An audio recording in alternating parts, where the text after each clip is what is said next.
themselves into a great starting pitcher.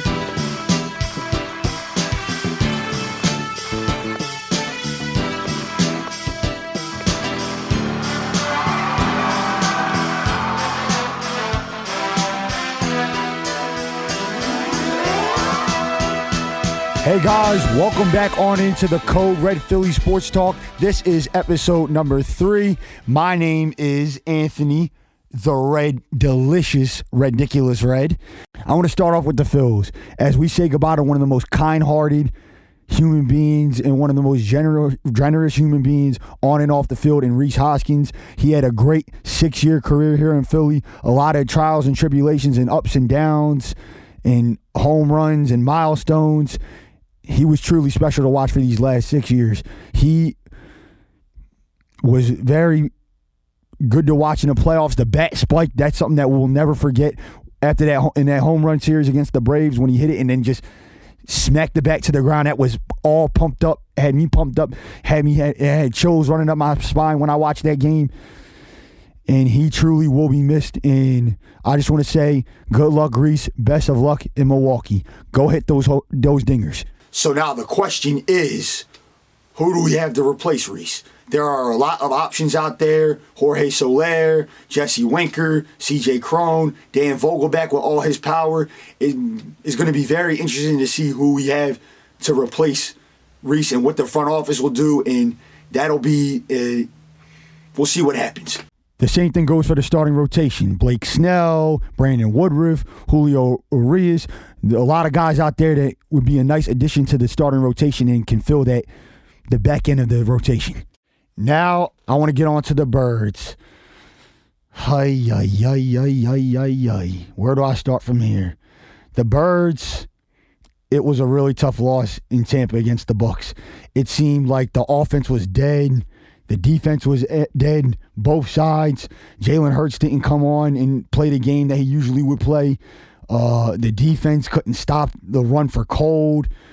On offense, it seemed as if Devontae Smith was the only one that was hungry for a victory. Like he seemed like he wanted the energy to move on and try to get back to the Super Bowl, but it was just not meant to be. This wasn't our year, and that was a bad game that we played. I knew that we would fire Sean Desai and Matt Patricia.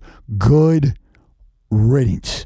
We needed to fire them, and I'm glad that the front office and Howie Roseman and Jeffrey Lurie are finally starting to realize that there needs to be a change in this coaching staff. And I cannot believe, like, Kellen Moore, he's an offensive, he's an ex-rival.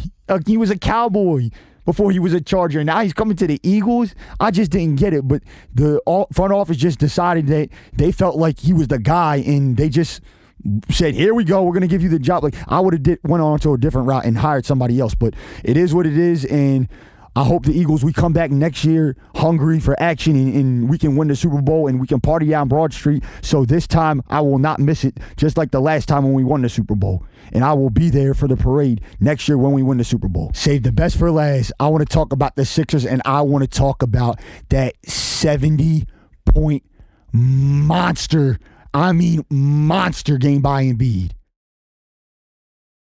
He absolutely dominated that game. He babied the Spurs. As tall as Wemby is, he was getting smoked. I mean, smoked. Wemby looked like a baby. As tall, he's 7'4", and he was getting bullied by Embiid. In the first half, he had 32 points, and that's when I realized to myself that he was going to have a monster game. In the second half, that one pass to Oubre was beautiful. I mean, beautiful. He ended with 8. He grabbed rebounds like an animal. Ended up with 18 rebounds and 6 assists. In the fourth quarter, it was almost like everybody was like, you know what? We're gonna let Embiid have the ball. The fans want to see him break Wilt's franchise record. They want to see him get to 70 points. We're just gonna give him the ball. And Embiid did his thing. He got to the line when he needed to get to the line. He scored it when he needed to score. He grabbed rebound when he needed to grab the rebounds. And all I gotta say is that game. Wow, bravo. One hell of a game. 7-time All-Star in a row. Well deserve. Now, I don't know if he's going to get MVP because he's already missed a bunch of games. He only has to miss, he can't miss any more than 6 more games to finish the season for him to be eligible for the MVP. So I don't know if he's going to win the MVP. I hope he does, but I don't know. But hopefully this Sixers team can get to the final. I'm curious to see what we do at the deadline. Hopefully this Sixers team, we can make moves because we're not going to just stay. We're not just going to stay put. Daryl Morey is not staying put this trade deadline. He's going to do something, whether that's getting Levine or Caruso or a combination of both.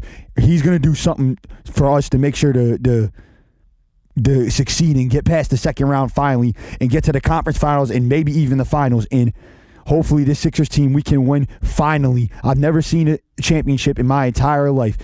And the last time they made it was before I was even born. But hopefully this Sixers team, we can make it to the end and finally win a championship, and I can have a blaze of glory and finally cherish the fact that we got a championship in my lifetime. Now I want to talk about the Super Bowl. Who do you guys think is going to win the Super Bowl? I saw the highlights. I saw the Chiefs won again. They make the Super Bowl back-to-back years. I know a lot of you guys weren't happy. I know Chiefs fans were very happy. And I know most of you guys picked the Ravens, but I tried to but it just wasn't meant to be. But I tried to tell people and warn people. Mahomes is big in the playoffs. Lamar Jackson can never beat Patrick Mahomes when it matters most. And they don't call it Mahomes magic, or Magic Mahomes for no reason. He makes magic happen when he needs to make magic happen. Travis Kelce had a monster game, and especially in the first half, but Mahomes did what he needed to do, and he got that win, and I just knew, something told me that the Chiefs were going to beat the Ravens and make it back to the Super Bowl again. It's going to be a big NFC Championship game tonight against the Niners and the Lions. I would really love to see the Lions win. It would really be something special because the Lions have never won in their life, but I don't really give them a chance against the 49ers, especially in San Fran. But who knows? Anything can happen. I doubt it'll happen, but who knows? And it's going to be a big Super Bowl 58. But let me know in the comments below who you guys think is going to win the Super Bowl. That's all for today, guys. And I'll see you guys next time on the Code Red Phillies Sports Talk.